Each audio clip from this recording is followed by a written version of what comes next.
Kelly Brackett, Rampart Emergency Hospital, Los Angeles, is with us today. I understand Dr. Brackett has some opinions concerning the bill now before us. Dr. Brackett?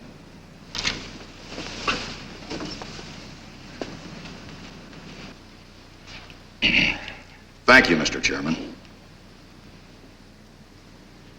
Gentlemen, you are all in danger. If an earthquake or a bomb should hit this room right now, I might be the only doctor available to all of you.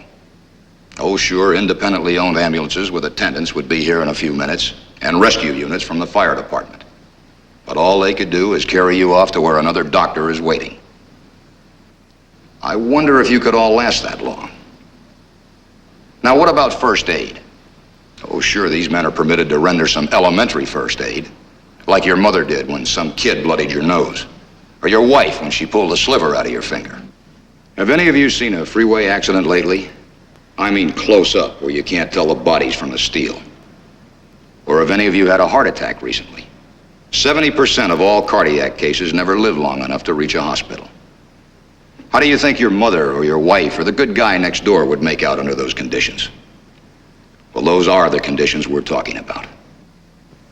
Now, I've given you the impression that I'm in favor of fire department personnel with a crash course in emergency medicine, taking human lives into their own hands. I am not.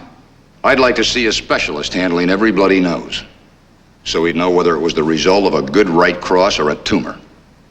I'd like to see a cardiologist on the scene anytime someone drops in the street with a killing pain in his chest. But you can't ask someone not to die while you're trying to find out what's wrong with him. And they do die, gentlemen, on the way from where it happens to my hospital. They die by the hundreds every year, not from mortal wounds, but neglected wounds.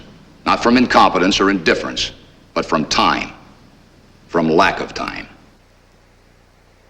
I'm in favor of more doctors, more hospitals, and better equipment. And I'm also in favor of this bill until those other things come along, because it will save lives. Maybe a dozen lives, maybe 1,000. Maybe just one. And who knows which one.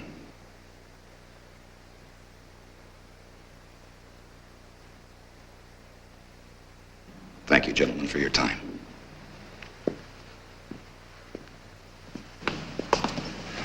Well, that's it. Dr. Brackett, you must be one hell of a doctor. Gentlemen, the committee will recess for 10 minutes. I will then call for a vote.